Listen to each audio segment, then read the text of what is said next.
নায়িকা হতে হলেই গায়ের রং ফর্সা হতে হবে, এমন ধারণাকে ভেঙে দেওয়া নায়িকাদের মধ্যে অন্যতম একজন ছিলেন স্মিতা পাতিল। শ্যামলা বরণ দিয়েই তিনি জিতে নিয়েছিলেন হাজারো দর্শকের মন। এমনও হয়েছে একটি শব্দ মুখ থেকে বেরোয়নি, অথচ তিনি বলে গেছেন কত না বলা কথা।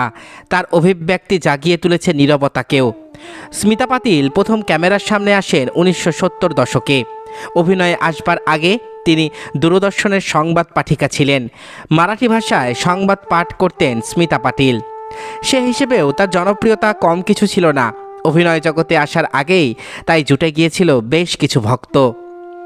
70 ও 80 দশকে বাণিজ্যিক চলচ্চিত্রের সাথে সমান্তরাল ধারায় চলমান শিল্প শোভন চলচ্চিত্রের অত্যন্ত জনপ্রিয় মুখ ছিলেন স্মিতা পাতিল এবং শাবানা আজমি। বহুবার এমনও হয়েছে নির্মাতারা স্মিতা পাতিলকে মাথায় রেখে তৈরি করেছেন চরিত্র। শুধু দেহের চাকচিক্যই নয়, শুদ্ধতম অভিনয় শিল্পের মধ্য দিয়ে উঠে আসা একটি নাম স্মিতা পাতিল। তিনি একাধারে অভিনয় করেছেন হিন্দি, তামিল, মালায়ালাম চলচ্চিত্রে। বড় পর্দার মতো ছোট পর্দায়ও একসময় দাপিয়ে কাজ করেছেন। Pune film and television institute থেকে পড়াশোনা শেষ করে টিভি উপস্থাপিকা হিসেবে তার কেরিয়ার শুরু হয়। তার কেরিয়ারে 1 দশকের বেশি সময় বিস্তৃত হতে পারেনি, কিন্তু এই স্বল্প পরিসরেই তিনি অভিনয় করেছিলেন 80টিরও বেশি হিন্দি এবং মারাঠি সিনেমায়। অভিনয়ের প্রতি তার নিষ্ঠা সত্যি উল্লেখযোগ্য। চরিত্রের দাবিতে তিনি নিজেকে প্রস্তুত করে নিতেন। কোনো সীমায় নিজের অভিনয় শিল্পকে বাদ দিয়ে রাজি ছিলেন না তিনি। অভিনয়ের ব্যাপারে তার মধ্যে কোনো সংস্কার কাজ করত না। কোনো চরিত্র পছন্দ হলে নিজের সবটুকু দিয়েই সেটিকে ফুটিয়ে তুলতে বদ্ধপরিকর ছিলেন স্মিতা পাতিল। চক্র সিনেমায় অভিনয়ের সময় তিনি মুম্বাইয়ের বস্তিগুলোতে ঘুরে নিজের চরিত্রকে আরও ভালোভাবে ফুটিয়ে তোলার জন্য অভিজ্ঞতা সঞ্চয় করেছিলেন। 1955 সালের 17ই অক্টোবর মহারাষ্ট্রের পুনেতে জন্ম হয় অভিনেত্রী স্মিতা পাতিলের। কান্নবী মারাঠা পরিবারের মেয়ে ছিলেন স্মিতা পাতিল। তার পিতা মহারাষ্ট্রীয় রাজনীতিবিদ শিবাজিরাও গিরিধর পাতিল এবং খানদেশ প্রদেশের শিরপুর শহরের সমাজকর্মী বিদ্যাতাই পাতিল ছিলেন তার মা। পুনের রেণুকা স্বরূপ মেমোরিয়াল হাই স্কুলে অধ্যয়ন করেছেন স্মিতা পাতিল। 1970-এর দশকে ভারত সরকার কর্তৃক নিয়ন্ত্রিত দূরদর্শনের সংবাদ পাঠক হিসেবে প্রথমবারের মতন ক্যামেরার সামনে হাজির হলেন স্মিতা পাতিল। পুনেতে অবস্থিত ভারতের চলচ্চিত্র ও টেলিভিশন ইনস্টিটিউট থেকে স্নাতক ডিগ্রি অর্জন করেন স্মিতা পাতিল। পরবর্তীকালে টেলিভিশনে সংবাদ উপস্থাপনার পাশাপাশি আলোকচিত্রী হিসাবে কাজ করার সময় চলচ্চিত্র পরিচালক শ্যাম বেনেগাল তাকে পর্দার অন্তরাল থেকে টেনে নিয়ে আসেন পর্দায়।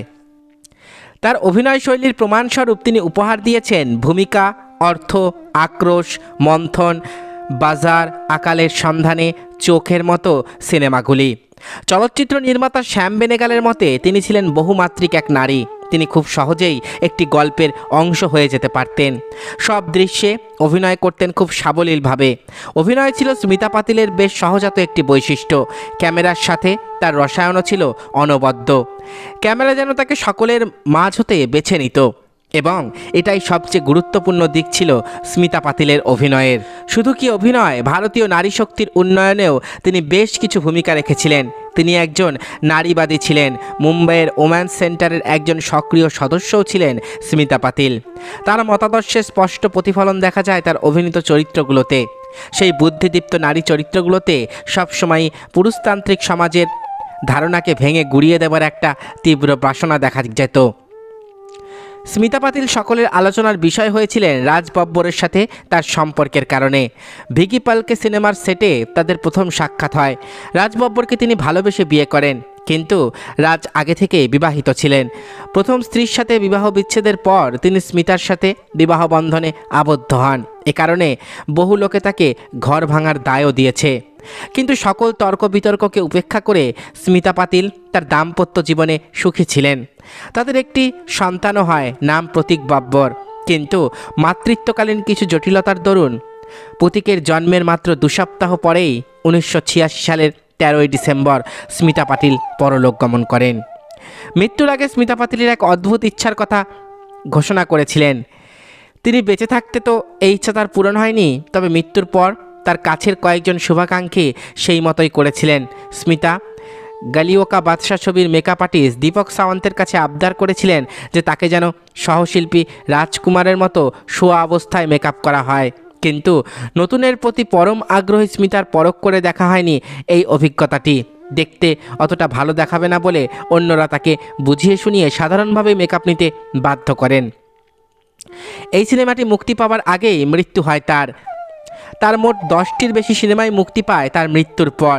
তার অকাল মৃত্যু তাকে তার সব সাফল্য দেখে যেতে দেয়নি। এদিকে তার মেকআপ আর্টিস্ট দীপক সাওয়ান্তের প্রচণ্ড মন খারাপ হয় স্মিতা পাতিলের শেষ অনুরোধ রাখতে না পারায়। তাই স্মিতার সৎকারের আগে হিন্দু বিবাহিত নারীর সাজে তাকে সাজিয়ে দিয়েছিলেন তার মেকআপ আর্টিস্ট দীপক সাওয়ান্ত। সেদিন শুটিংয়ে যেমনটি চেয়েছিলেন ঠিক তেমনভাবেই তাকে শুইয়ে দিয়ে সাজিয়ে দেওয়া হয়। কতটা ভালোবাসা পেলে যে মানুষের মৃত্যুর পরও সহশিল্পীরা আবদার রক্ষা করে, এ যেন তারই এক দৃষ্টান্ত। সত্যি স্মিতা পাতিলের অভিনয় ও আচার ব্যবহারের ফলে তিনি বহু লোকেরই ভালোবাসা কুড়িয়েছেন। শাবানা আজমি ও স্মিতা পাতিল চলচ্চিত্রের দিক দিয়েছিলেন একই ঘরানার, একই পরিচালকের সিনেমায় অভিনয় করা, একই চলচ্চিত্র আন্দোলনে শরিক হওয়া, অনেক কিছুই মিল তাদের মধ্যে। তবু তারা ঠিক বন্ধু ছিলেন না, একথা শাবানা আজমি নিজেই বলেছেন।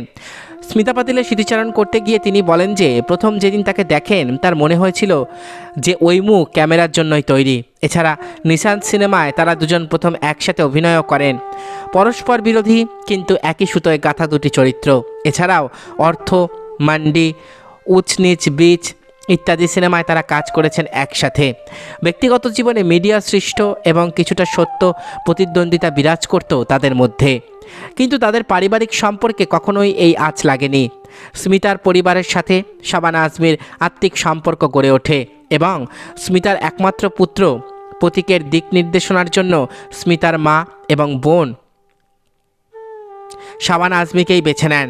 প্রতীকের বলিউডে অভিষেক ঘটে আমির খানের প্রযোজনায় জানে তু ইয়া জানে না চলচ্চিত্রে পার্শ্ব চরিত্রে অভিনয়ের মধ্য দিয়ে।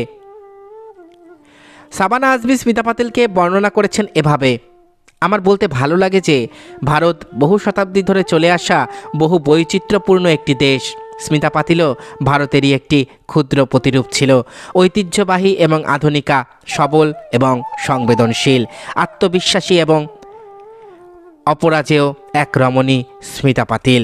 2015 সালে মায়ের 30তম মৃত্যুদিনে আবেগাপ্লুত হয়ে পুত্র প্রতীক বাব্বর বলেছিলেন, আমার মা ছিলেন ঈশ্বরের সন্তান, ঈশ্বরের তাই হিংসে হয়েছিল তাকে আমাদের থেকে নিয়ে যাবেন। এ কারণেই তিনি তার প্রিয় সন্তানকে কাছে টেনে নেন।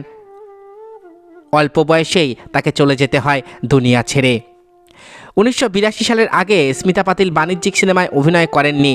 তিনি আর্ট ফিল্মেই অভিনয় করতে চাইতেন সব সময়। তার করা প্রথম বাণিজ্যিক ছবিটি হলো অমিতাভ বচ্চনের সাথে নেমক হালাল।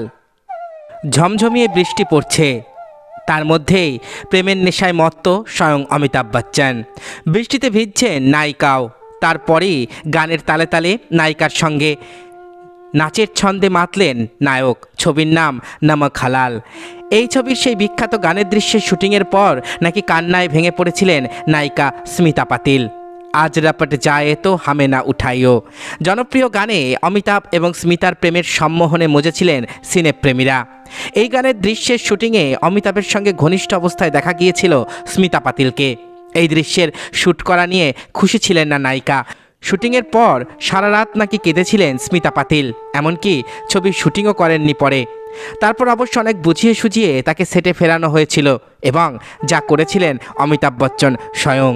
স্মিতা পাতিল ভারতীয় চলচ্চিত্র জগতের বিখ্যাত সমস্ত পরিচালকদের ছবিতে অভিনয় করেছেন।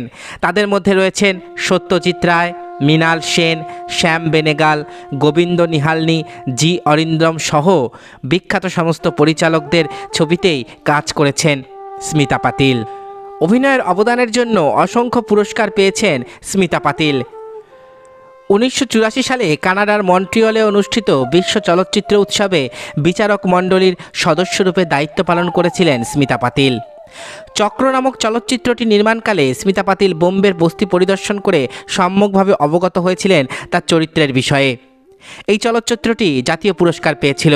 চলচ্চিত্র জীবনে অসামান্য অবদানের জন্য 1985 সালে ভারত সরকার প্রদত্ত চতুর্থ সর্বোচ্চ বেসামরিক সম্মাননা পদ্মশ্রী পদকে ভূষিত হয়েছিলেন স্মিতা পাতিল। 1987 সালে মুক্তিপ্রাপ্ত মির্চ মশালায় তার ভূমিকা ছিল অনবদ্য এবং প্রশংসনীয়। ভারতীয় চলচ্চিত্রের শতবার্ষিকী উদযাপন উপলক্ষে 2013 সালে ফোবর্স সাময়িকী এই চলচ্চিত্রটিকে অভিনয় শৈলীর দিক দিয়ে 25তম অবস্থানে রেখেছে। 2011 সালে rediff.com নার্গিসের পর স্মিতা পাতিলকেই সর্বকালের দ্বিতীয় সেরা অভিনেত্রী রূপে তালিকাভুক্ত করে। 2012 সালে তার সম্মানে ভারত সরকার স্মিতা পাতিল ডকুমেন্টারি এবং শর্ট ফিল্ম উৎসবের আয়োজন করেছিল। ভারতীয় চলচ্চিত্রের শতবার্ষিকীতে ডাক বিভাগ তার ছবি দিয়ে একটি ডাক টিকিটও প্রকাশ করে। ভারতীয় চলচ্চিত্র জগতের এই ক্ষণজন্মা প্রতিভা স্মিতা পাতিল 13ই ডিসেম্বর 1986 সালে পরলোক গমন করেন। চিত্র পরিচালক মৃণাল সেন তার মৃত্যুকে ডাক্তারদের গাফিলতি বলেই উল্লেখ করেছিলেন স্মিতা পাতিলের মৃত্যুর পরবর্তী সময়ে।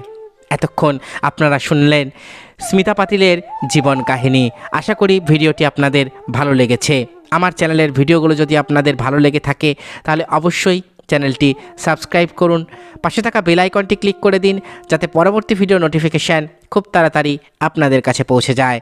আজকের মতো এখানেই শেষ করছি। ভালো থাকবেন সবাই। নমস্কার।